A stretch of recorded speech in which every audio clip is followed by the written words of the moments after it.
A big thanks to all of you tuning in now as we welcome NASA and their coverage of the second Axiom mission, AX2. You're joining us here with live views from NASA's Kennedy Space Center. Specifically, this is the iconic Launch Complex 39A with a Falcon 9 rocket and Dragon spacecraft that are in the final stages of preparation, leading to launch in just over an hour from now. As the name suggests, this is the second flight for Axiom Space with a handful of noteworthy firsts. This 10-day mission will see the first female commander of a private space mission, legend and former NASA astronaut Peggy Whitson. Our pilot, John Schaffner, will soon become the first Alaskan astronaut. And two national astronauts will be the first from the Kingdom of Saudi Arabia to fly to the International Space Station, Ali Al-Karni and Rayana Barnawi. Taken together as a crew, this is the first private mission with private astronauts and astronauts representing non-US nations through direct commercial arrangements. And that's just to name a few. My name is Duke Brady, and I'm a multimedia specialist at Axiom Space, based out of Houston, Texas. And I'm Kate Tice, Quality Systems Engineering Manager here at SpaceX headquarters in Hawthorne, California. And as Duke just mentioned, our coverage has now expanded to NASA television, and we would like to welcome NASA's Leah Cheshire from Johnson Space Center in Houston, Texas. Hey, Leah. Hey, Kate, great to see you and Duke, and I'm excited to join as we get closer to launch, so thank you so much for having me. I am here in Mission Control Houston, where the Orbit 3 team is coming on and taking over from the Orbit 2 shift. These teams are monitoring the station and its crew 24/7. And of course, in here today, we'll be watching the launch with the International Space Station flying 260 miles over the southwest coast of Ireland at the time of liftoff. But we've still got some counting down to do before then, so back to you guys at SpaceX. Thanks, Leah. Now, liftoff time is still holding for 5:37 p.m. Eastern Time, and we're tracking no issues with Falcon 9 or Dragon. The range is green, and the weather is cooperating, as we saw earlier. Really picture-perfect views coming to us from Kennedy Space Center, as you can see there.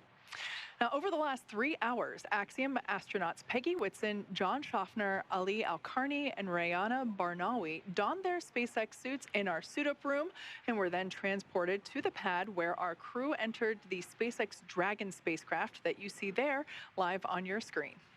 And since arriving at that spacecraft, our crew were helped by the closeout engineers to get into their seats, attach their suits to special umbilicals that provide breathing air and communication links to Dragon's systems. They conducted successful leak checks and communications checks with the core here in Hawthorne, which is the person dedicated to speaking directly to the crew throughout the mission. The closeout team sealed the hatch, which also got its own leak check, and they have departed the pad. Coming up, weather operators kick off their final check on wind speeds at the pad before the final go, no-go for launch. Now, before we get to that final go, no-go, the SpaceX team will do an internal poll, making sure conditions are steady with Falcon 9, Dragon, the crew, the range, and weather. A lot of things needing to line up there. Absolutely. Now, as the countdown continues, we are now approaching T-minus 1 hour, 3 minutes, and 15 seconds. Let's take a moment to get reacquainted with our crew today. The AX2 mission commander is Axiom Space's Director of Human Spaceflight and retired NASA astronaut Peggy Whitson. During her career with NASA, Peggy flew 3 long-duration missions to the ISS and has more cumulative time in space, 665 days, than any U.S. astronaut and more than any woman in the world. She has conducted 10 spacewalks with over 60 hours to her credit. Dragon SpaceX cycling orbit tank isolation valves to equalize low flow pressure. Dragon copy. And that was the voice of Peggy Whitson, who also performed hundreds of research experiments on board the ISS. The pilot for AX2 is private astronaut John Schaffner.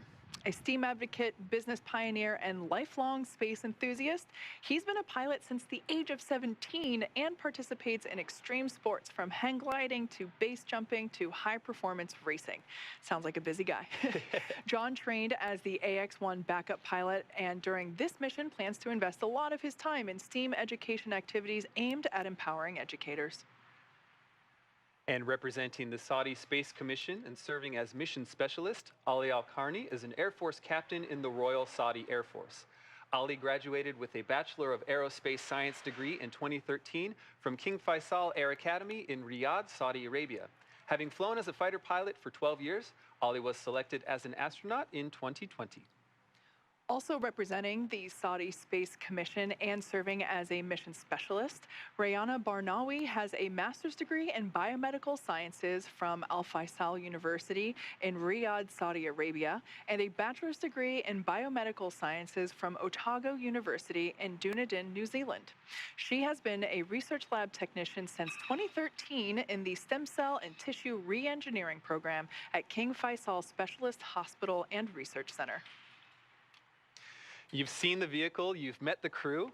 Let's send you over now to NASA's Johnson Space Center, where Leah Cheshire is following the launch preparations from Mission Control in Houston. Leah? Thanks, Duke. You're right. I'm here in the International Space Station Flight Control Room at Johnson, where teams staff this room around the clock to monitor the crew and the systems aboard the orbiting laboratory. Today, they're ensuring that the station is ready to receive Dragon and the AX-2 crew. Since NASA opened up the space station for commercial activity in 2019, the agency has continued to work with private industry to prepare for the future of low Earth orbit. NASA's long-term goal is to no longer be the provider of a low Earth orbit destination, but to be a customer, one of many, purchasing commercially owned and operated services. To ensure the path of tomorrow, we have to work together today. Enabling private astronaut missions on board the space station helps us to refine and mature the processes needed for the future, with NASA astronauts working side by side with private and national astronauts in a new age of science and discovery. And we take this next step together as we continue counting down to the AX-2 crew launch to the International Space Station. As you can see, it's an incredibly busy time in low Earth orbit and beyond. And with that, let's connect with NASA Public Affairs Officer Megan Cruz at Kennedy Space Center. You know, Leo, we love our launch days here at Kennedy Space Center, and we love it when we can witness them with NASA Administrator Bill Nelson. Administrator, great to have you here. It's always a pleasure. So as Leah said, it's been a busy, exciting 3 years here at Kennedy. Since 2020, we've launched 7 crewed missions to the ISS, but we've also paved the way for private missions like Axiom 1 last year and today AX2. So I want to ask you, how are NASA and the general public benefiting from these private missions? Well, we go in a public-private partnership, and we go with a fixed-price contract. And because it's a public-private partnership, the private partner is putting skin in the game, or in other words, investing, so that at the end of the day, the cost to the federal government is less. And that's the way we're going back to the moon and then on to Mars. And we do it also differently, is we're going on an international mission. And so, as we have announced, the first crew to go back to the moon in a half century, it has a Canadian astronaut that's part of the crew. And I think also what's great is that we're opening up low Earth orbit to new partners, as you were saying. So, you know, we we will continue to use the space station through 2030, and then after that, the agency will transition to, as you know, commercially owned stations. So, how is that transition going? What's the latest on that? Well, the goal is we want to bring space business off of the Earth up into low Earth orbit. And to do that, we, NASA, want to concentrate our efforts going on further into the cosmos. And so we want to bring in our public-private partnership to encourage them to do low Earth orbit. And therefore, when we're through with the space station in 2030, and it will be pretty old by that time, it's time to move on to commercial space stations. We can still what we, NASA, need to do in low Earth orbit by utilizing the commercial stations. And we've given seed money to 4 companies to build commercial space stations in low Earth orbit. And one of those is Axiom Space. And Axiom is going to start their venture, by the way, not only of getting accustomed to taking private astronauts into space as this mission is It also is helping us with our international partnerships because we have 2 Saudis on this trip. But it also will have its first component of its space station, and it's going to dock to the International Space Station. So a lot of exciting things, as we keep saying, in the years ahead. So I do want to talk to you about, you've been alluding to the Artemis program, the fact that working with these commercial companies to continue access to low Earth orbit, it allows us to think farther. So yeah, talk to us about some of the international partnerships that, that are helping the Artemis program. Well, we have some 15 partners that have, if not built, are certainly participating in the International Space Station. And this, of course, is a huge structure, 120 yards long. You think from one goalpost to the other goalpost in a football stadium.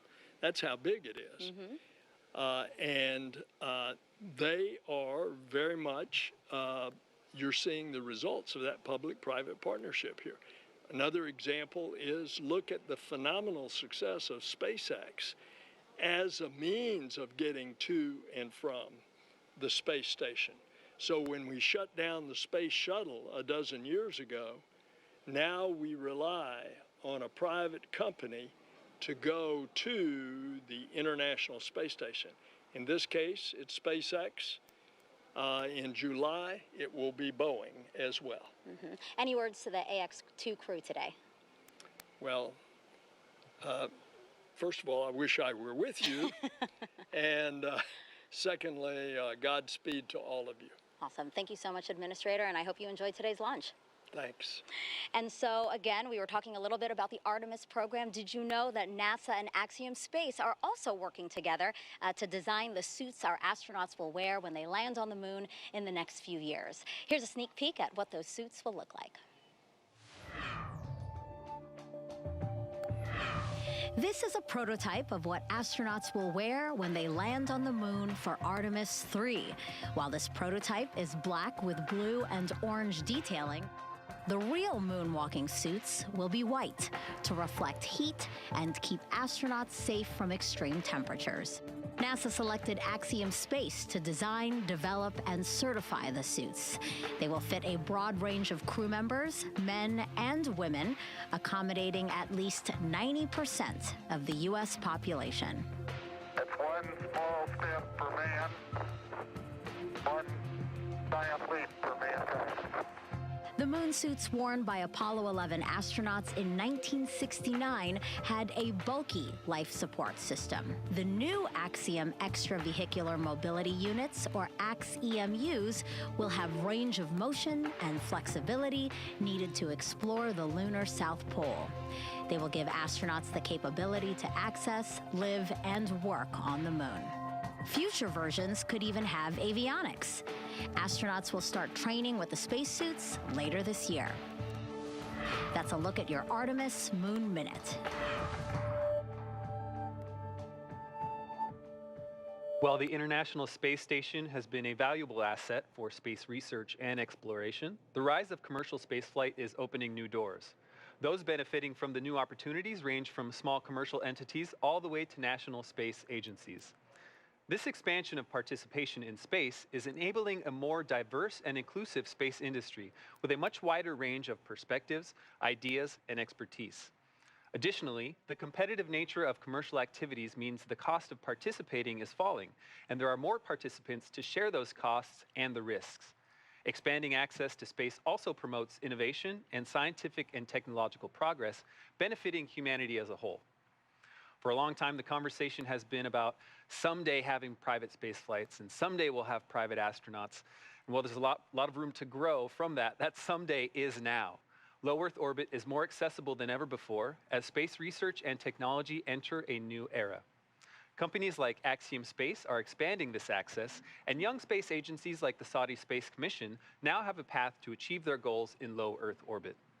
At Kennedy Space Center is Axiom Space's Director of Digital Strategy, Sonia Gavankar-McKay, and with her is a member of the Saudi Space Commission to talk about their goals for this mission. Sonia? Thanks so much, Duke. As you mentioned, I'm joined by Ahmed Al-Ghafali of the Saudi Space Commission, but also Axiom Space's Chief Revenue Officer, Tejpal Bhatia. And I'm going to jump right in here because we're so close to launch time. This is the Kingdom of Saudi Arabia's second flight into space. The first was in 1985 on the STS-51G. What does this mission mean for the nation and the Kingdom of Saudi Arabia? I believe that the kingdom has gone a long way since 1985. So many satellites have been launched ever since. So many payloads have been developed ever since. A lot of research were conducted related to space, payloads, conducts, a lot of components that we've done that could be used for space and other sectors. So that's a long way since that time. And here we are today, just an hour away from this historical mission that will carry 2 Saudi astronauts for the first time to the International Space Station. However, I do believe that it's not only Saudi that has gone a long way.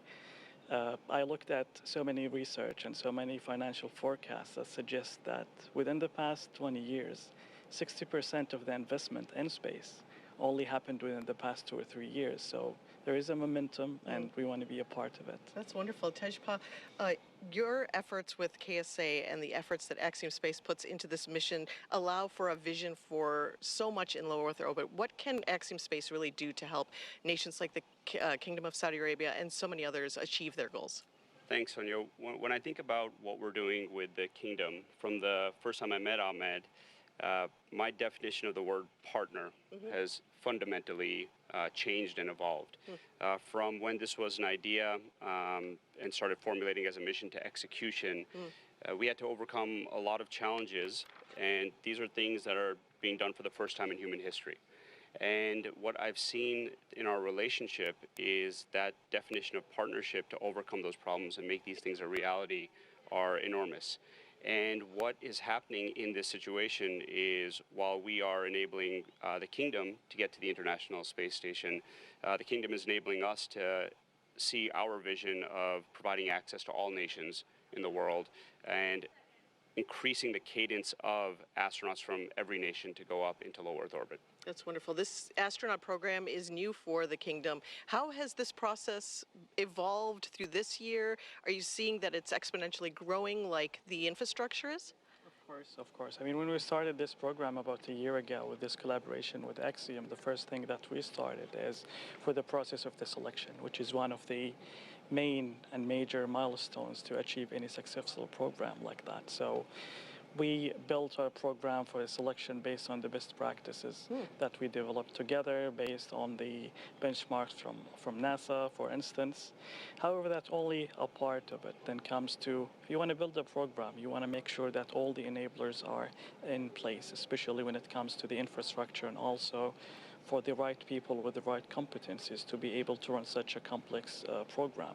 So we've been building for the past year, utilizing this project as a vehicle to train, to get those people with the right competencies, not only to do the training for the astronaut corps, but also you want to, even for the media, for the finance, for the legal, for the R&D, for the integration. All of it is a part of this secret recipe to get a successful program.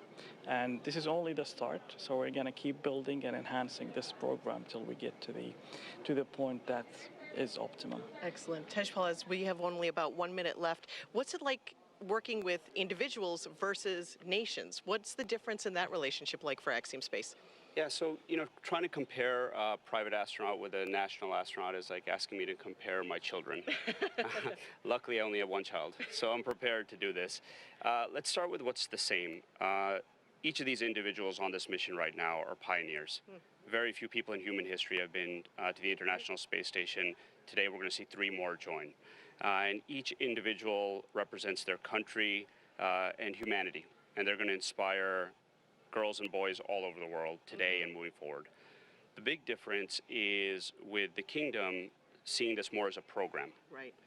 When we were inspired as kids, I'll speak about myself, coming here with my parents or seeing the shuttle program, it was a long time before it became a reality. Right. And what we're going to see with the Kingdom is this happening more and more as we go forward. And as they say, the sky is the limit for this partnerships, the opportunities for nations, individuals to grow together. Thank you to both of you for joining me. And we're getting so close to launch, so I'll let you get back to it as we toss it back to Hawthorne, where I'm sure you're feeling the anticipation. It's getting so exciting out there. What does it feel like to you? And I know John I is out there as well. Well, thank you, Sonia. And yes, it's a time where the energy is increasing, especially we're inside of 47 minutes to launch. Now, currently, the SpaceX launch director is checking with the Dragon mission director, make sure that the Dragon ground team is ready to begin propellant loading in just over 10 minutes from now. The SpaceX launch director is also electronically polling the 7 members of the SpaceX launch team for their go to load propellant and launch. Now, once we get that go, when we get green lights across the board here on the procedure, the launch director will then come back and make a series of announcements. They'll talk about the control room, what to do during the countdown, as well as protocols for hold and launch escape. Coming up on 46 minutes, they're continuing to get the goes from the team electronically.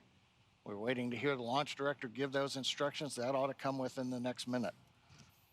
Now, once we get through the instructions, that will give the clearance to retract the crew access arm. That will then set up for arming of the launch escape system, and that will take us into propellant load itself. That'll begin at T-minus 35 minutes. You can see on the monitor the crew on the right-hand side. They're getting ready for their final directions here. On the left side, we've got the Dragon capsule, the crew access arm. Poll is complete, and the team is ready for crew access arm retract, propellant load, and launch. Reminder for control room lockdown for all operators in mission control and firing room 4. Both control rooms will go into lockdown at T-minus 45 minutes, which is now, and remain in that state until the launch escape system is disarmed. All operators remain at their console and maintain a sterile cockpit until MD confirms successful disarming of the launch escape system following orbital insertion or propellant offload in the event of a scrub. Reminder on hold and launch escape protocol. For non-urgent no-go conditions, brief CE or LD, they will approve aborting the countdown. For urgent issues affecting the safety of the operation, operators shall call hold, hold, hold on the countdown net. Launch control will abort launch immediately and proceed into the launch abort auto sequence. At T-minus 10 seconds, launch control will be hands-off and relying on automated abort criteria for the remainder of the count. Finally, operators shall advise launch director whether structural breakup or fire is imminent or occurring for Dragon manual escape flight rules. Finally, regarding leak-through on the first stage ACS isolation valve, we will manually monitor the pressure in the manifold. Stage 1 will assess and at T-minus 35 seconds indicate whether the pressure rise is within the predicted range. If it is not, Stage 1 will call a hold on the countdown net. Are there any questions? Hearing no questions, launch control, you may proceed with arming the crew arm for movement.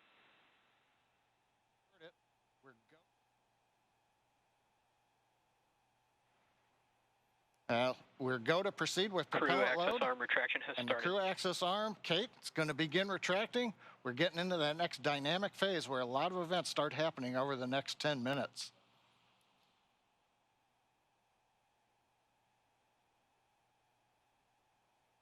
Now, while we wait for the arm to begin moving, currently Falcon 9 Dragon continue to be go. Obviously, we've completed the poll.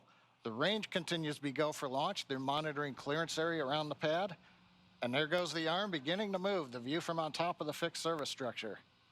And the weather continues to be acceptable for launch as we get ever closer.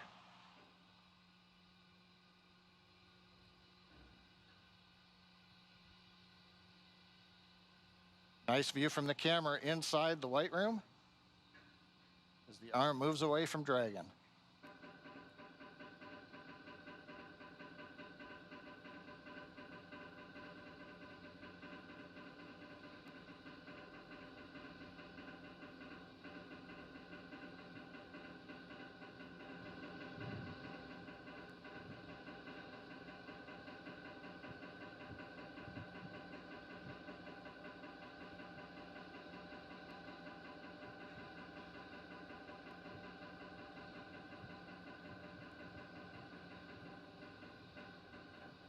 The clock continues to tick down. We're now at T-minus 42 minutes mark on the dot. Crew access arm retraction is complete. As you just heard there, that crew access arm is now completely stowed. It is now in the launch position, of course necessary in order to clear the way for Falcon 9 to lift off. Now, next up, we'll hear the call out that the launch escape system is going to be armed, and from there, we'll hear that Falcon 9 propellant load will also begin. Dragon, SpaceX, you are go for Section 6. Close visors and arm launch escape system. Copy, go for Section 6. We saw our AX2 crew members exit the brand new suit-up room located in the Falcon Support Building just about 3 hours ago. They also got their tablets. And SpaceX Dragon, visors are closed and we're arming the launch escape system now.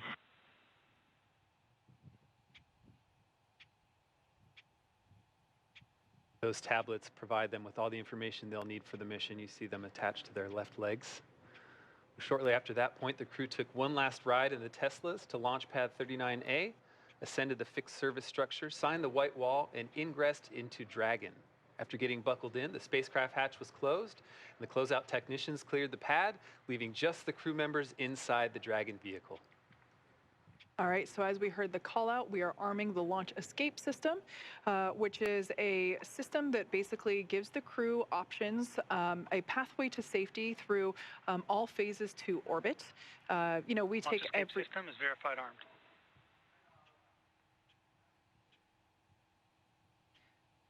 We take every measure possible to ensure that the crew has options. Safety is paramount. So there we just got that confirmation that that launch escape system is now armed. So let's take a look at the teams that are actually working together to make sure this mission is a success. SpaceX is operating out of 2 control rooms today. There on your screen, a live view of our launch control in firing room 4 at Cape Canaveral. This team is responsible for monitoring Falcon 9 throughout the countdown and launch. Second, we have mission control here at SpaceX headquarters in Hawthorne, California. This team in mission control is responsible for close monitoring of the crew and Dragon every step of the way as the spacecraft orbits the planet along its customized flight path. On console or headset, there are a number of key positions who are monitoring the health of the vehicle and crew. The mission director, that person is responsible for mission success, and they are in charge of the room. Today's mission director is Ken Gamerick.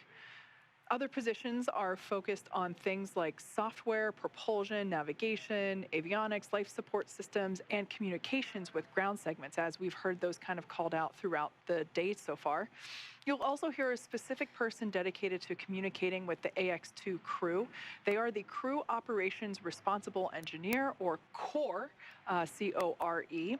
Today's SpaceX CORE is Arthur Berrialt. We've heard him a number of times through the launch countdown. The SpaceX team members will also rotate and hand off coverage to ensure that we have people on console 24/7 for the crew and Dragon for the entire duration of the mission, including all the way through splashdown. And for Axiom Space, the teams in Houston are utilizing Axiom Mission Control Center, an officially certified control center. From this secure facility, teams have live access to voice, video, and data from the ISS and can work alongside their NASA counterparts to run on-orbit operations and monitor every aspect of the mission in real time. This room is led by what we call the AXOL, or the Axiom Operations Lead. And around the room are positions for officers responsible for research, communications, medical, integration and stowage, and timeline operations. This is a significant step in our journey to expand access to low Earth orbit, as it is only the 12th ground segment partner for the ISS program. And through this facility, we are enabling our customers and the global community a front row seat to the work being done on station. We are now T-minus 37 minutes and 31 seconds from the second all-private astronaut mission to the International Space Station, and the first for any representatives from the Kingdom of Saudi Arabia. Falcon 9 propellant loading began at T-minus 35 minutes. RP-1 fuel loading is underway on both S1 and S2.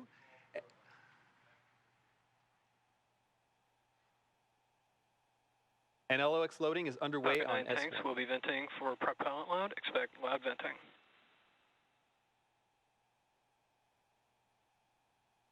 With propellant load, let's go check in with John I. John Insperger here from the webcast desk in Hawthorne, California at SpaceX headquarters.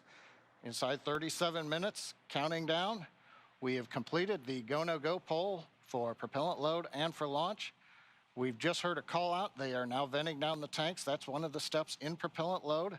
The next major activity will occur at T-minus 35 minutes when propellant loading will physically begin onto the vehicle. Now we'll start with RP1 kerosene fuel loading onto both the first and second stages, and we'll be loading liquid oxygen onto the first stage of Falcon 9. Now, in order to fly, just like Falcon 9, Dragon needs its fuel and oxidizer.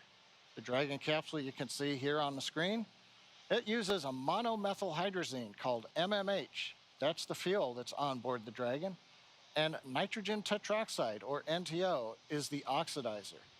Together, these propellants feed the Draco engines that maneuver Dragon on orbit, as well as the 8 Super Draco engines that would power the launch escape system in the case of an abort scenario. Now again, coming up in about 40 seconds, we will begin fueling on the Falcon 9. That means right now that those 8 Super Draco engines inside Crew Dragon are ready, if needed, to launch the capsule away from the Falcon 9 rocket in an instant, should there be any kind of an emergency associated with the rocket or the pad. But currently, 35 minutes, 18 seconds and counting, everything continues to look good on Falcon 9 and Dragon. Thank you, John. On the AX-1 flight and during our launch broadcast for that mission, there was a special emphasis on the TRISH research effort, or the Translational Research Institute for Space Health. As the name suggests, Propellant load has started. Okay, it sounds like a propellant load has started. As for TRISH, as the name suggests, this is a broad effort aimed at ensuring we understand and are preparing for human health beyond our home planet. This is an effort that NASA astronauts and private astronauts can both participate in. Naturally, life just a few hundred miles above Earth poses some unique challenges that we're still unlocking the secrets to even after 60+ years of humans in space.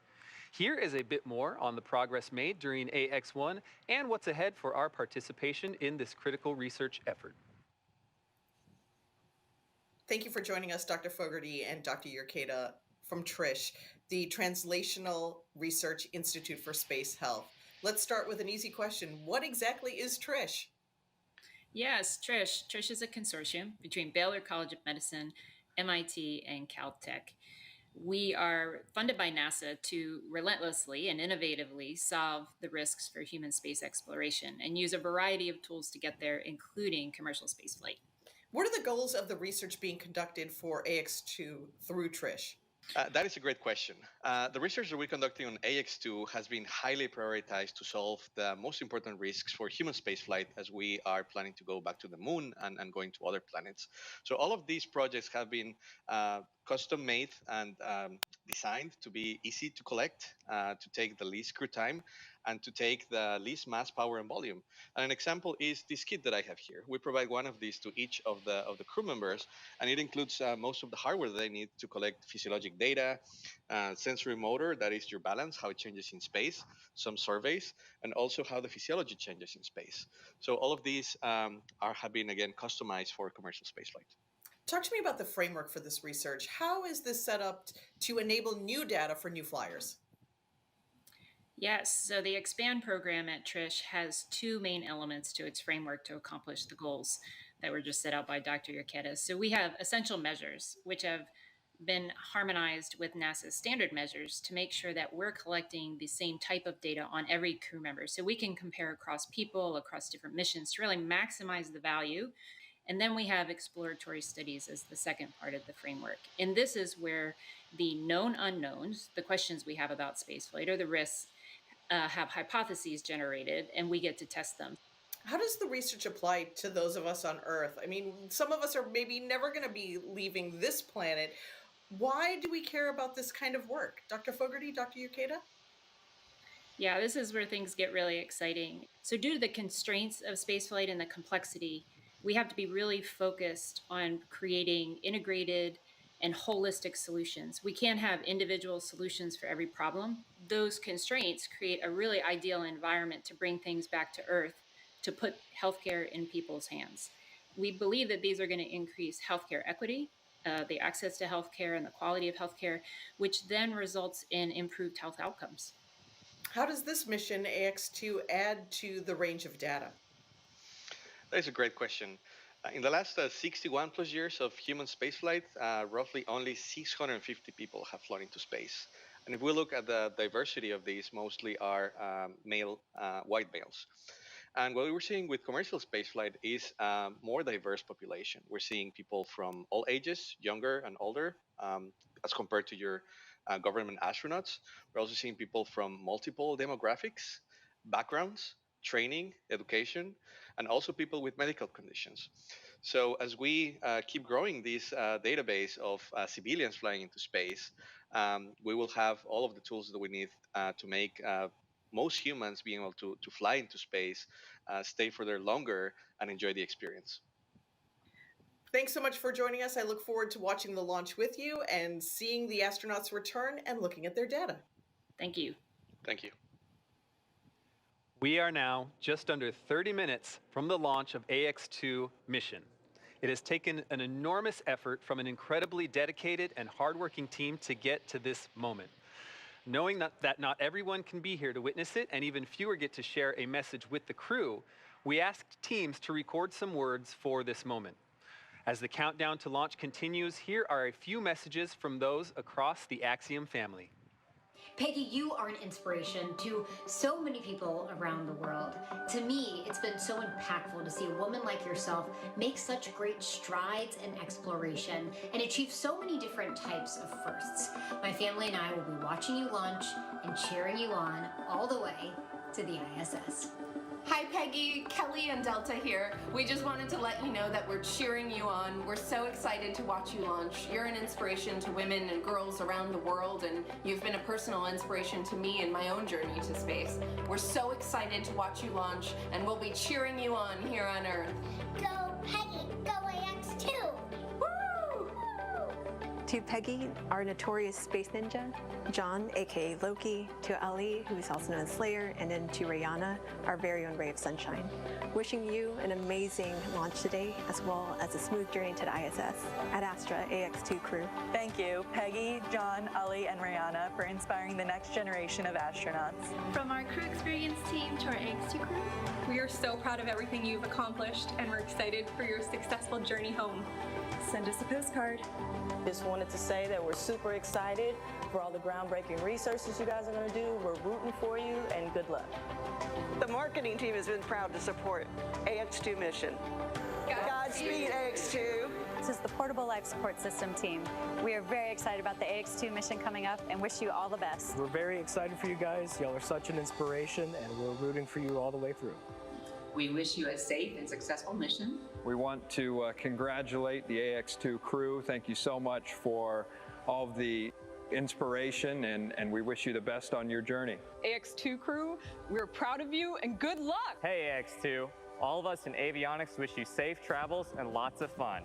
Godspeed. This is the Environmental Controls and Life Support Systems team at Axiom Space. We're super excited about the AX2 mission and want to wish the best to the crew. AX2 crew, we are so proud of you here at Axiom Space. This is the systems engineering team on the station program. Godspeed and Ad Astra on this groundbreaking mission. From human resources to you, go AX2! We're sending all of our support to you guys from here in Axiom headquarters, and we just wanted to say congratulations on the AX2 mission. Hey, this is Ryan Lee from the Pressure Garment team, wishing you on the AX2 flight all the best. Godspeed, guys. Go team! Go team, go team, go team, go!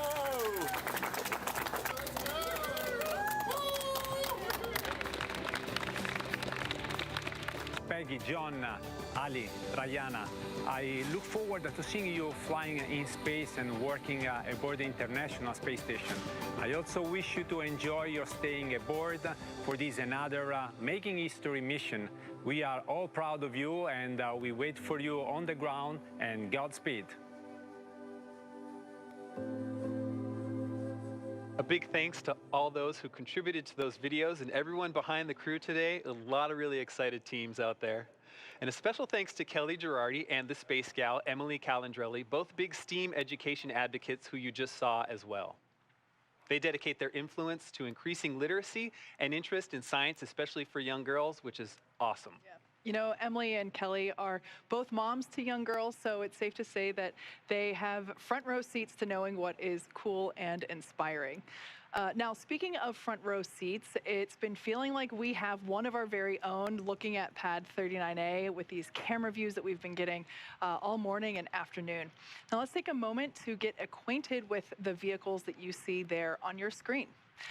The Falcon 9 rocket with a Dragon spacecraft on top together stand at about 215 feet, which is almost 30 feet taller than the Leaning Tower of Pisa in Italy. Falcon 9 is a reusable two-stage rocket, which means it's kind of like two rockets in one, the first stage and the second stage. The first stage is the bottom two-thirds of the vehicle. Today's booster is flying for the first time. You can think of it as the large bottom white portion and the middle black portion. So that's what we mean when we say the booster. The first stage is responsible for accelerating Falcon and Dragon through the Earth's atmosphere and into space. In order to do that, it has 9 Merlin engines at the bottom of the stage. Prior to liftoff, the Falcon 9 first stage is... Stage 2 cryohelium load has started. Actually, and currently underway, is being loaded up with nearly 1 million pounds of fuel and liquid oxygen. The Merlin engines on the first stage are optimized for sea level. They achieve 190,000 pounds of thrust during ascent and descent. The first stage accelerates the vehicle through the Earth's atmosphere into space and then separates from the rest of the rocket about 2.5 minutes into flight. From there, the first stage will head over to LZ-1. It will do what no other what no other orbital class rocket in the world can do. It'll go right there, make its way back to Earth. Today marks the first time we are landing Falcon 9 on land for a crew mission. Previous crew missions landed on a drone ship stationed in the Atlantic Ocean. So pretty exciting first for us today. Landing back on land has a lot of benefits. For example, it eliminates the need for our recovery team to be stationed out at sea for days, and it improves our turnaround time to get Falcon 9 ready to fly again. Now, above the first stage is the second stage. The second stage has a single Merlin vacuum, or MVAC engine, and that ignites after the first stage separates. The second stage is essentially a smaller version of the first stage, whereas the first stage is designed to power the vehicle out of the Earth's atmosphere and through the forces of gravity. The second stage is specifically designed to operate in the vacuum of space. The second stage powers the Dragon spacecraft to its targeted drop-off orbit. The Dragon spacecraft itself is capable of carrying up to 7 passengers to and from Earth orbit and beyond. But as we've been seeing with those views inside the capsule, today we're carrying 4 people. We have the 4 members of the Axiom 2 crew. It's the first private spacecraft to take humans to the space station and the only spacecraft currently flying that is capable of returning significant amounts of cargo to Earth. Like the Falcon 9 rocket, the Dragon spacecraft is also reusable. This will be the second flight for this particular Dragon spacecraft. This is Dragon Freedom that the AX-2 are flying in today. It previously supported NASA's Crew 4 mission in April 2022. Now, we are awaiting our T0 coming up in just over 23 minutes from now. The ground operations teams are doing a series of system checks to make sure both Dragon and Falcon 9 are ready for launch. Let's take a look at what the ascent portion of the mission will look like. Now, once we hit T0, we're going to watch Falcon 9 and Dragon lift off from historic Pad 39A and make their ascent. Now, about 43 seconds into flight, Falcon 9's engines will throttle down to help pass through the period of maximum dynamic pressure on the rocket, what we typically refer to as max Q. It's worth noting, once we hit max Q, we'll be going supersonic, faster than the speed of sound. Dynamic pressure, we can throttle up our Merlin engines once again. From there, at about 2.5 minutes into flight, we have a series of 3 events that happen in rapid succession. First is MECO, or main engine cutoff. This is where all 9 Merlin engines will shut off in preparation for stage separation. where, as the name suggests, that's where the first stage detaches from the second stage, with the first stage making its way back to Earth for landing as the second stage continues on its journey with the third event. That event is SES-1, the second stage engine start number 1. That's where the Merlin vacuum engine lights up and propels the second stage, along with our AX2 crew and Dragon, into orbit. As Stage 2 heads towards its targeted drop-off orbit, Stage 1 will execute 3 burns in order to make its way back to Earth. The first is the boost back burn, where 3 of the Merlin 1D engines will reignite and then shut down. This helps to head the booster back to Cape Canaveral. The second burn, or the entry burn, helps to slow the stage down in preparation for entry back through the Earth's atmosphere. At about 90 seconds after Dragon gets into orbit, Falcon 9 will then land back on Earth. The landing burn will bring the vehicle speed down rapidly in order to land back on land near the launch site today, around 8 minutes into mission. I should say that actually happens about a minute prior to that second engine cutoff. Yep, you're right, Kate. So as the first stage is back on Earth, the second stage will cut off its single Merlin engine that was ignited right after stage separation. Once this happens, we wait for that all-important confirmation of a good orbital insertion. Then Dragon will begin its preparations and separate from the second stage. About 3 minutes after the second stage gets into orbit, we ought to get that great view from the forward camera showing Dragon with its 4-person crew drifting away from the second stage. And once Dragon is a short distance away, it will begin checking out those Draco maneuvering thrusters to make sure that Dragon continues to increase the separation distance from the second stage. The nose cone deploy sequence will initiate just before T plus 12 minutes and finish around T plus 15 minutes, which will expose Dragon's docking mechanism in advance Stage of 2 arrival. RP1 load is complete. All right, that call out there telling us that RP1 loading is now complete on Stage 1. Now, in advance, or excuse me, I think we heard actually Stage 2 there. Now, that docking mechanism exposure will be in advance of arrival to the International Space Station. Now, with that, let's head over to Leah at Johnson Space Center in Houston for another update on how things are going there with station preparation. Hey, Leah. Hey, Kate. The space station team here in Houston is focused on the critical systems on the station, and everything continues to function as expected ahead of launch. So the teams have verified the command path from the ground up through our constellation of communication satellites to the station. Everything is nominal. We love that word, and the station will be ready to receive Dragon tomorrow should they launch tonight. Mission Control Houston is go for launch. Once the crew arrives at station, the Expedition 69 crew will be there to welcome the AX2 crew on board. Right now, living in the station, we have 7 people. That includes NASA astronauts Frank Rubio, Woody Hoburg, and Steve Bowen, United Arab Emirates astronaut Sultan Al-Nayati, and Roscosmos cosmonauts Andrei Fedyayev, Sergei Prokopyev, and Dmitry Petelin. Flight Director Greg Whitney is on console now, leading flight controllers on the Orbit 3 team in Houston for launch, and Flight Director Marcos Flores will lead teams for docking tomorrow. A reminder that launch today will take about 16 hours to get to the station, with docking to the Node 2 Zenith or space-facing port scheduled just before 9:30 a.m. Eastern Time tomorrow.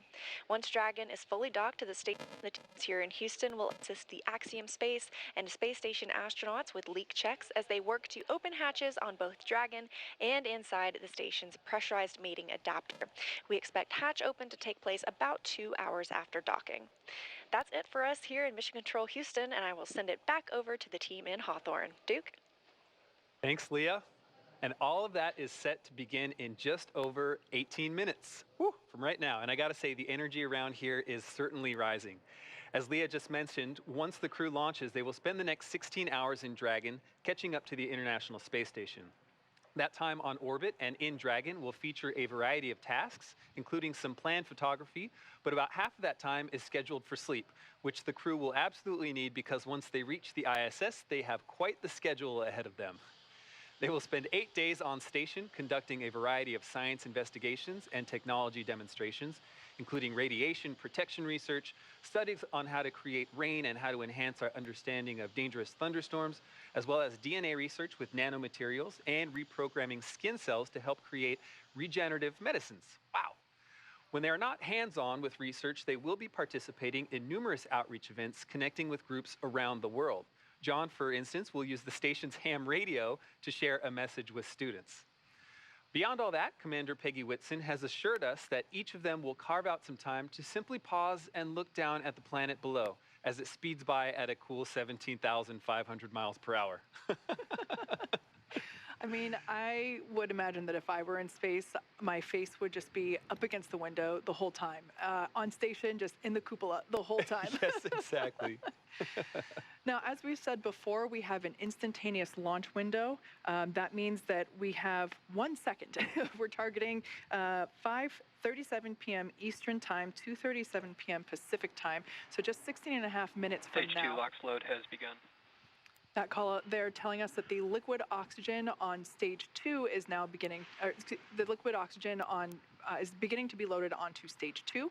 That will wrap up around T minus 2 minutes.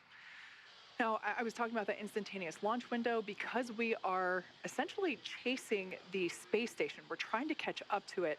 It means that in order for everything to be precisely lined up in terms of how much propellant we're taking on board, and obviously we don't want to take too much because everything about space is weight. How much weight are you taking?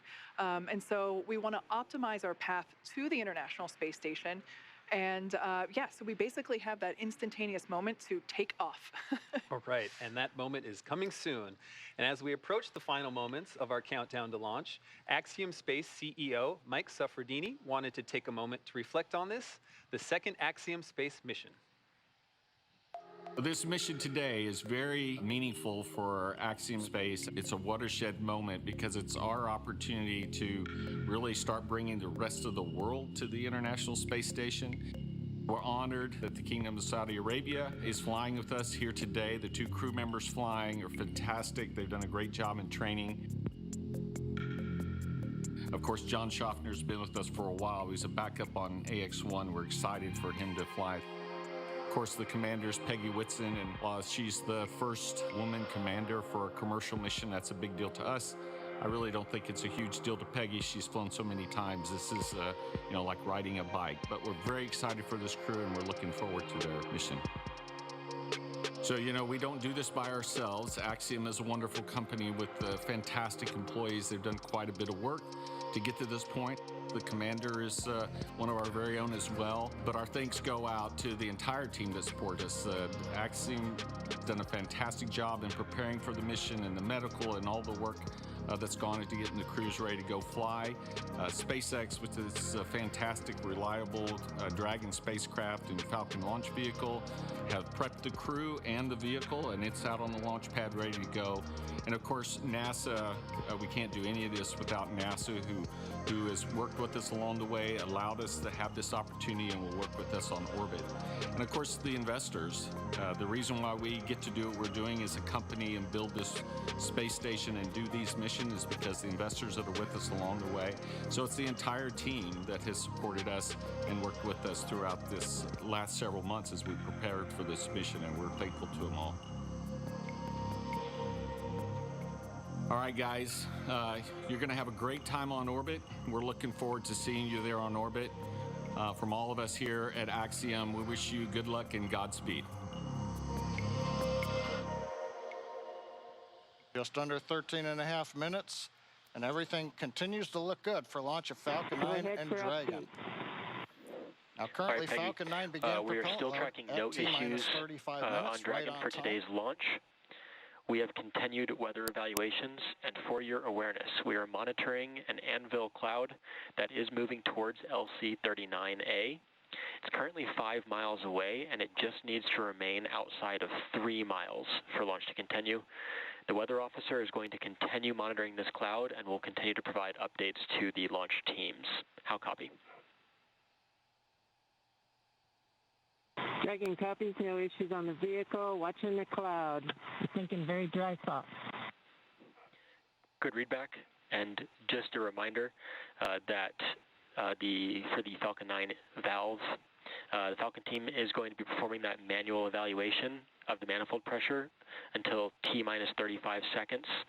And if we do not pass those checks, the Falcon team will call a hold. If the evaluation passes, there will be no call made, and we will continue with the countdown. So again, at T-minus 35 seconds following the manual evaluation, if we do not pass those checks, the Falcon team will call a hold. But if there is no call, we have passed the checks, and we will continue with countdown. Dragon copies. Manual evaluation. We'll call a hold if it's not passing the checks. Expect no call if it looks good. Good read back. I like that comment. Thinking dry thoughts. Now we're talking about propellant loading. RP1 fuel is completely loaded on the second stage. Fuel loading is continuing on the first stage. We're just about full. It'll finish up at the T-minus 6 minute mark. Densified liquid oxygen loading is continuing on the first stage and the second stage. Both stages well underway. First stage is nearing a completion, but it won't wrap up until T-minus 3 minutes. The second stage just began a few minutes ago. That'll wrap up at T-minus 2 minutes. As we get closer to launch, we will do various checkouts. One is the thrust vector controllers. These are what move the engine nozzles around on the first and second stage engine. And when we move those nozzles, we call it TVC wiggles. Those will be done inside 10 minutes.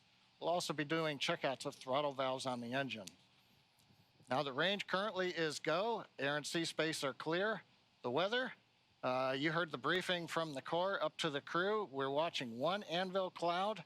It's within 5 miles, but it's got to just stay more than 3 miles away, and we will be go to fly. And meanwhile, the Dragon team also had reported they're working no issues. Everything is complete through the countdown. The comm checkouts are finished. The access arm is retracted. The launch escape system is armed. The crew is strapped in and ready to go. We're coming up on final instructions of the crew. We'll hear that at T-minus 10 minutes. They'll configure their displays for launch. They'll get the last messages, and then we'll go into the terminal countdown sequence. Let's listen into the countdown net. Dragon, SpaceX, confirm crew displays are configured for launch. And SpaceX, Dragon, we can confirm crew displays are configured for launch. SpaceX copies. And on behalf of the entire SpaceX team, we are honored to have you aboard Dragon Capsule Freedom today on its next trip to the International Space Station and the second Axiom crew mission. We wish you a great mission, good luck, Godspeed, and enjoy the ride. Let freedom fly. Hear the crew calling back to the ground, let freedom fly. We see them applauding. Everything continuing to look good. We're coming up on 9 minutes to launch. Next major event is going to be engine chill at T-minus 7 minutes.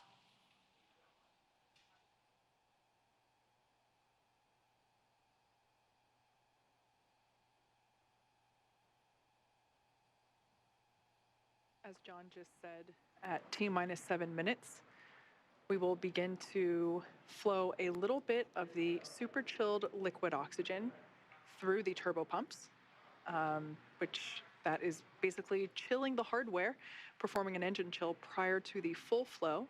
We do that in order to help minimize the chances of the hardware experiencing any thermal shock when that full flow of super chilled liquid oxygen occurs. Now we can see some venting from the vehicle now, totally normal. It is that liquid oxygen just vaporizing as it comes into contact with the ambient air.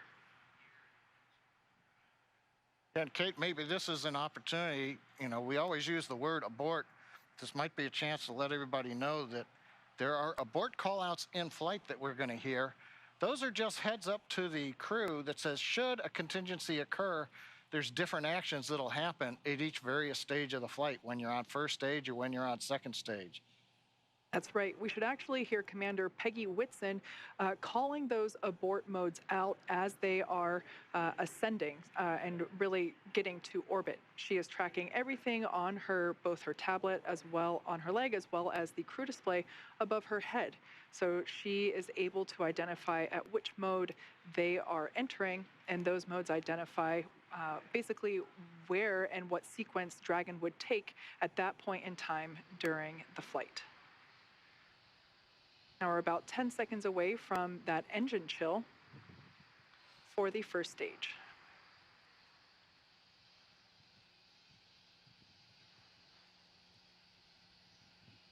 Engine chill has started. All right, right on time. We've opened the valves that are letting liquid oxygen and kerosene fuel down to the Merlin 1D engines on the first stage.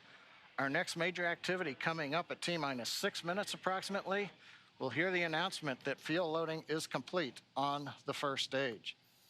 And one other comment, while we were hearing the briefing to the crew at the T-minus 10 minute mark, we also heard reference to a call out that may or may not be made at T-minus 35 seconds. Many of the checkouts of the Falcon 9 are done by computer in the last minute. There is one today that requires an engineer to look at some data. If, for example, that system had an issue, that would be called out at T-minus 35 seconds. Right now, everything continues to look good, though, on Falcon 9.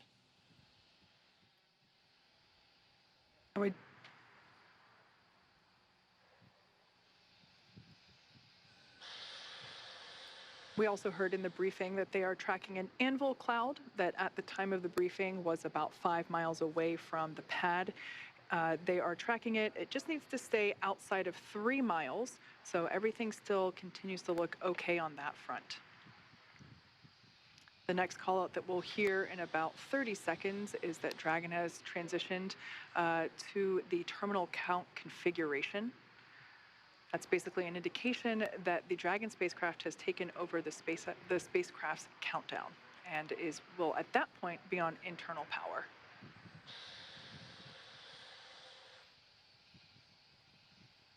At this point in time, RP1 is now completely loaded, both on the first and second stages. LOX load continues on both stages. It'll wrap up at T-minus 3 minutes for first stage and T-minus 2 minutes for second stage. Dragon tanks are pressurizing for Trongback retract.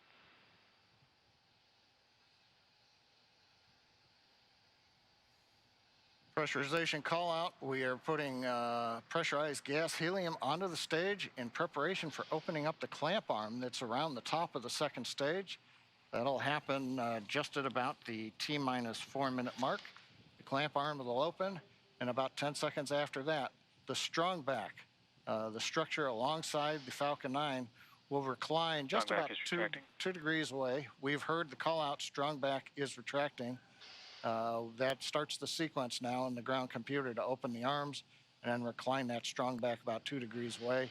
At liftoff, hydraulics will then pull the strong back to a position about 45 degrees away from the rocket as it flies out of the launch mount. You can see the arms opening up now around the second stage.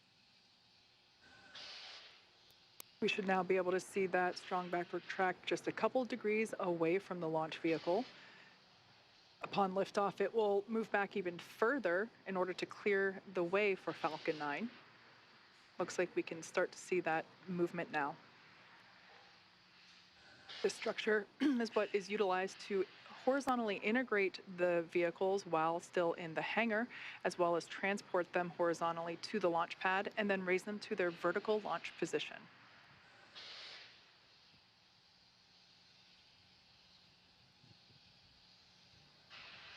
And we've got the strong back is now, you see a little bounce there as it stops. Stage 1 LOX load is complete. And right on time, stage 1 LOX load is complete. We're down to just loading a liquid oxygen on the second stage. That'll wrap up just after T-minus 2 minutes, at which point we'll have the 1 million pounds of propellant on board Falcon 9 ready to fly. We can see the vehicle continuing to vent some of that gaseous, or the liquid oxygen that has now vaporized. Dragon is in terminal count and is on internal power.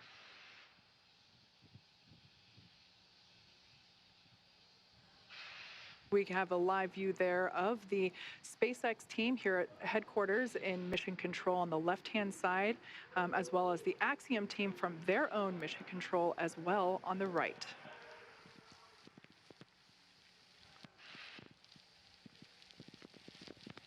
Dragon SpaceX for weather. Looks like the system has cleared, and we're looking like we're go for launch for weather. All right, we've heard a good news information to the crew. Dragon copies. We're letting them know that it appears the weather is going to avoid the area.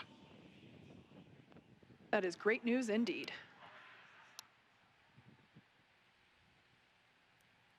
Just waiting now for the call out. Liquid oxygen load complete on the second stage. Stage 2, LOX load is complete. Dragon is in auto idle. Ground gas closeouts, expect loud venting.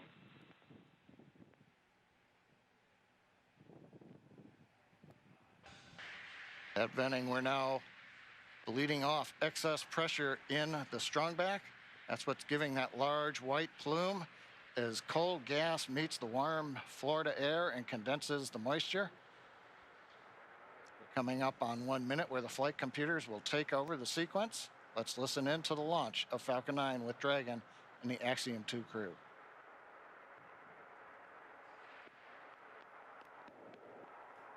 FTS is armed, Falcon 9 is in startup and is now controlling. Dragon is in countdown.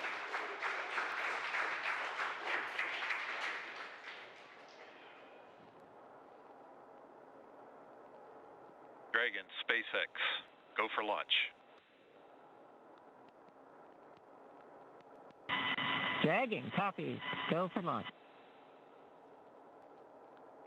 T-minus 30 seconds.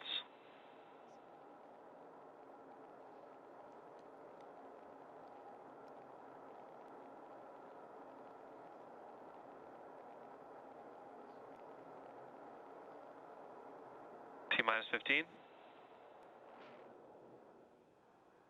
T-minus 10, 9, 8, 7, 6, 5, 4, 3, 2, 1. Engines full power. And liftoff, Falcon 9. Go Axiom. It's 1 Alpha. Copy, 1 Alpha. Together we expand what is possible in low Earth orbit. Ad Astra and Godspeed Stage 1, AX2.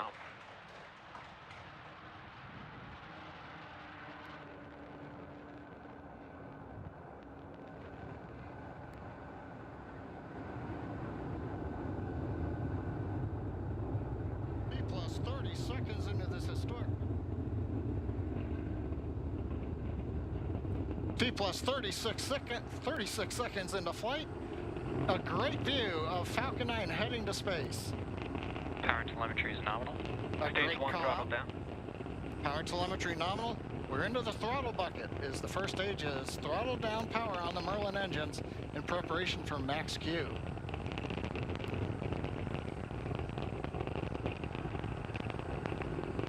Falcon 9 is supersonic. Faster than the speed of sound as we're getting great views from the first stage camera looking back at Kennedy Space Center and Complex 39A. Stage 1 throttle up. Max Q. We're out of the throttle bucket. Stage 1 Bravo. Copy, 1 Bravo. We're at full power and that call on 1 Bravo, that's another one of those abort modes. As we get higher and faster, the logic for Dragon, should a contingency occur, changes from stage to stage. Impact chill is underway. Chill announcement says we're getting the turbo pump on the second stage engine cooled down in preparation for its light up coming up in just another minute from now.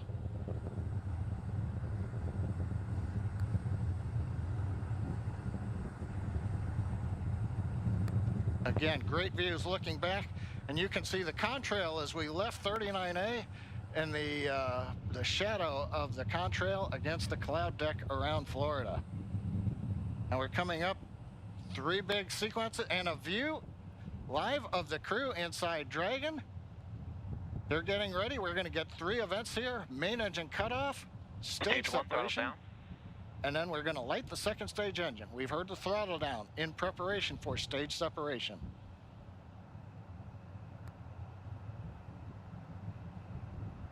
Eco. 2 Alpha. Stage separation confirmed. Copy, 2 Alpha. And back ignition. Stage 1 boost back startup. All right, stage separation. We've lit the second stage engine. The first stage is into the boost back burn, working its way back towards Cape Canaveral. Views on the left side, that's the first stage. Engines running as we come back to the launch site or the landing site. Second stage engine nozzle is visible on the right side as we're powering the Axiom 2 crew into low Earth orbit on the way to the International Space Station.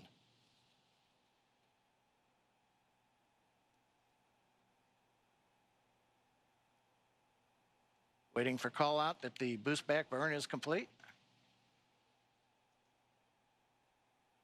Stage 1 boost back shutdown. Right on time. First stage completed the first of 3 burns heading back to the landing site. Second stage continuing on power and on trajectory. Acquisition signal, Bermuda. We head northeast, the Bermuda ground station. Dragon, SpaceX, trajectory nominal. Bermuda is listening into the vehicle now. Nominal trajectory. And the crew hears the call out of a nominal trajectory. So 4 minutes into flight, everything continuing to go well. First stage heading back. And there's the crew on the second stage getting the ride into orbit to the space station.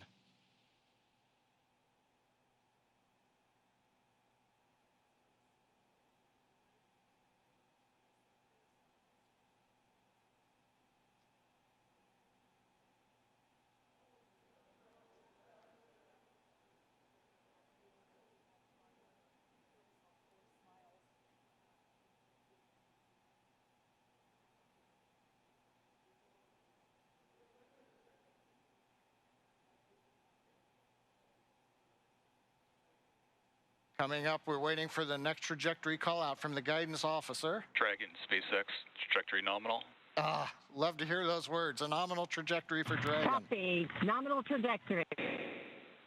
And maybe even a little bit of excitement in the crew's voice. Commander Peggy Whitson calling back down, hearing that call out from GNC of a nominal trajectory. Left side of the screen, you can see the first stage. It's now beginning to orient itself so that the engines are pointed down towards the land as we will be descending towards landing zone 1 in Cape Canaveral. The 4 titanium grid fins have all deployed. They'll help guide signal, boss. They'll guide the first stage through once we get into the atmosphere following the entry burn, which will be coming up here in another couple of minutes. On the right-hand side, the second stage with the Dragon capsule on top, heading up the eastern seaboard of the U.S. We've just heard the call out of Boston. That's the New Hampshire tracking station, has picked up the signal. Dragon, SpaceX, trajectory nominal. GNC continuing to make those call outs that we want to hear. Everything continuing to look good. And the crew echoing them right back down. Good comms with the crew. We've been able to bring some live video shots from inside the capsule as they're headed to space. And there's another view of the crew. Stage 1 entry burn startup. And there we heard that the startup burn for that stage 1 booster, you can see it there on the left-hand side of your screen, has now begun. Stage 1 entry burn shutdown. And conclusion of that entry burn, that burn helps to slow the vehicle down as it re-enters the Earth's atmosphere. The first stage sees high drag, which scrubs roughly 70% of the velocity by the time that landing. SpaceX, trajectory nominal. Love to hear that call out. Everything. Nominal trajectory. Beautiful view of planet Earth coming to us from the second stage views on the right-hand side. Left-hand side, our first view of the Space Coast once again. This booster is attempting a landing at LZ-1. Stage 1 transonic. That booster is now traveling near the speed of sound. Live view coming to you from one of our tracking cameras. We can see the grid fins actuating to help steer the booster down. Stage 1 landing burn. Stage 2 FTS has saved. Standing by to... Stage 1 landing leg deploy.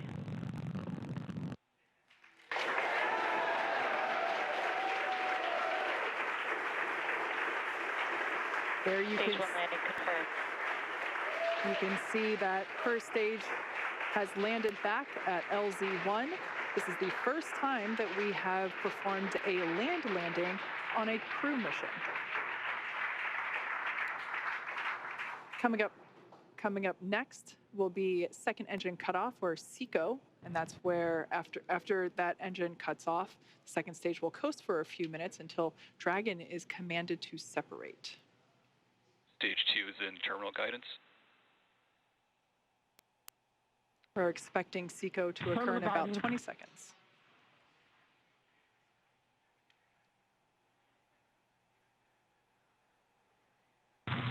Shannon. Copy, Shannon. Commander Peggy Whitson continuing to call out the abort modes.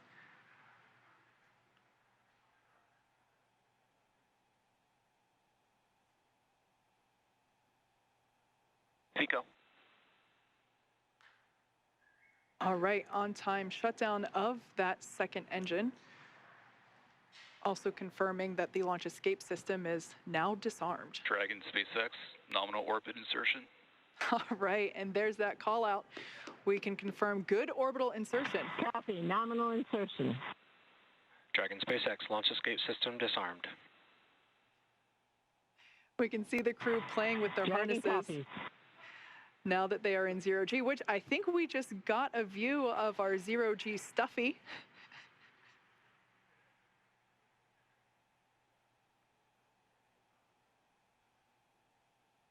Clearly the crew is having fun already.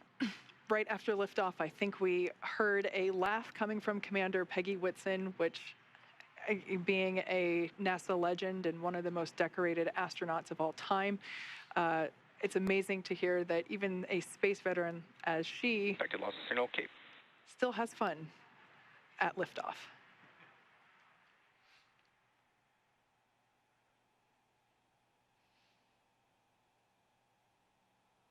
The next event that we have coming up at just around T plus 12 minutes is Dragon separation.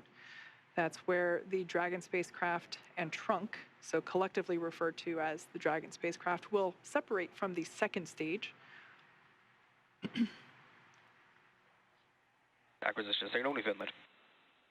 After that separation, we will begin to deploy the nose cone, which exposes the forward bulkhead thrusters as well as the forward hatch. That forward hatch is what the capsule utilizes to autonomously dock to the International Space Station.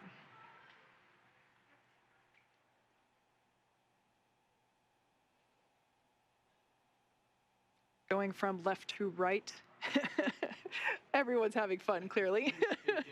We have mission specialist Rayana Barnawi. To the right of her is pilot John Schaffner. Then we have Commander Peggy Whitson. And on the far right, mission specialist Ali Al-Karni. We can see that the excess strap on some of the harnesses, as well as the writing utensil for their tablets, they continue to play around with as they are experiencing zero-G for the first time. At least we can say that for 3 of the 4 astronauts on board today.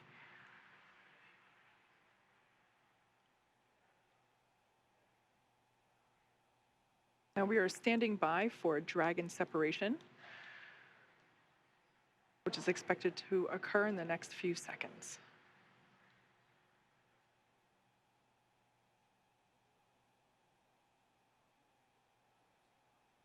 Dragon separation. And Wow. there you can see live on your screen that Dragon shrunken capsule.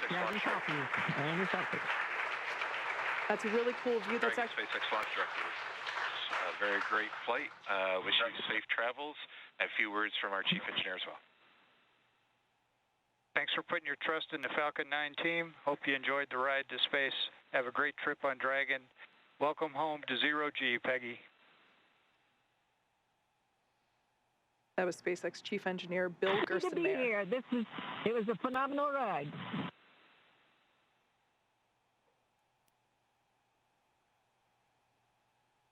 Make sure you share the joy of zero-G with your crew.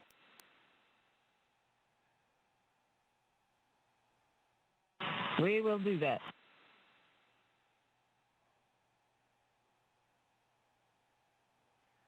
Already you can see Dragon's Draco thrusters activating.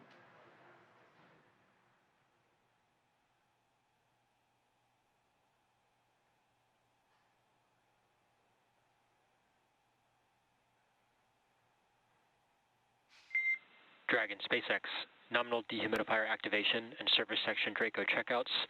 Nose cone deploy is in progress. Hooks are opening. Dragon copies. All right, great news there to let us know that the hooks, there are two sets of hooks. Signal, Bermuda. Two sets of hooks that are now disengaging. And once that is complete, we are able to deploy, open the nose cone.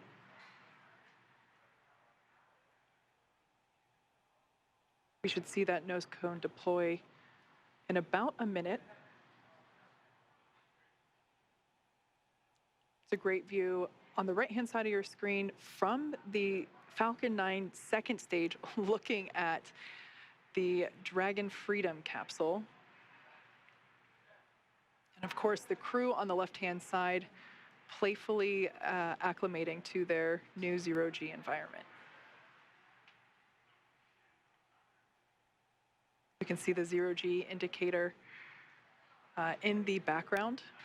And I love this view. This view is over the shoulders of Commander Peggy Whitson, who here is on the left-hand side, or the left seat, and pilot John Schaffner is on the right seat here, looking at what they're looking at. These are the crew display panels that they utilize in flight to track which thrusters are firing, what phase of the mission that they are in, as you can see, where they are around the globe.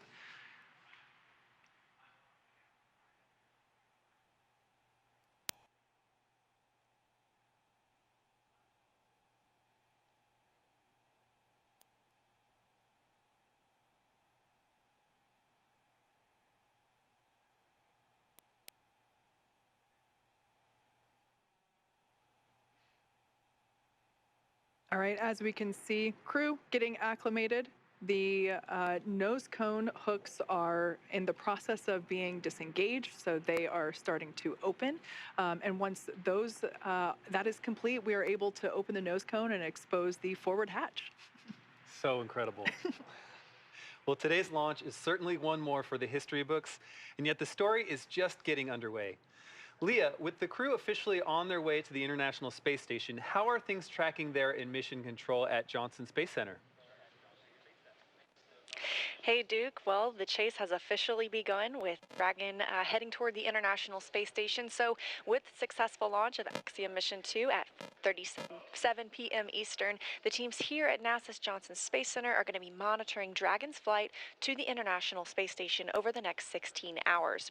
Our role in this journey really kicks in at a period called Integrated Operations. This is where Dragon is much closer to the station. And at this point, NASA, SpaceX, and Axiom space teams are all in lockstep to get the crew safely docked. The teams here are preparing for a docking of AX-2 to the station at about 9:30 a.m. Eastern Time tomorrow. We're going to begin joint coverage of that phase at 7:30 a.m. Eastern Time. But for now, that'll be it for us in Mission Control Houston tonight, and I'll be back with you tomorrow for docking. Back to you, Kate and Duke. Yeah. Now, over the next 16 hours, Dragon will execute a series of burns to gradually raise and line up the AX-2 crew for docking with the International Space Station in what we refer to as activation and rendezvous phase of the mission. Now, in just a few minutes, the crew will get to change out of their spacesuits and get a little bit more comfortable for flight, and will enjoy their first meal aboard the spacecraft. I'm sure that'll be a lot of fun, the first time for 3 of them eating in microgravity. And then Good, Haley. at 2 p.m. Pacific, they will get ready for a rest period that will last about 10 hours, 8 hours for actual sleeping, and a couple hours for pre- and post-sleep activities. And then before they arrive at the station, we'll have two potential opportunities to chat briefly with the crew on orbit. One later this morning around 11:10 a.m.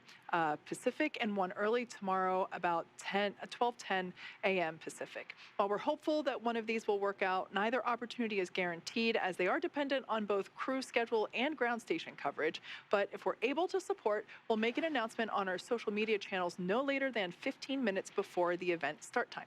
But in the meantime, be sure to keep tabs on the mission at axiomspace.com, and you can also keep track of Dragon's flight on spacex.com/launches. And even if we aren't able to talk live with the crew, we will continue to provide updates on the mission across our social media channels. And starting at 7:30 a.m. Eastern, 4:30 a.m. Pacific on Monday, May 22nd, we will pick back up with our live joint coverage of the AX-2 crew's approach and docking to station with NASA. Please keep an eye on Axiom and SpaceX social channels for updates, as there will be plenty of incredible moments to share with you over the next 10 days. And so from all of us at Axiom Space, thank you SpaceX, thank you NASA, this is just the beginning, and thank you for tuning in. We hope to see you soon.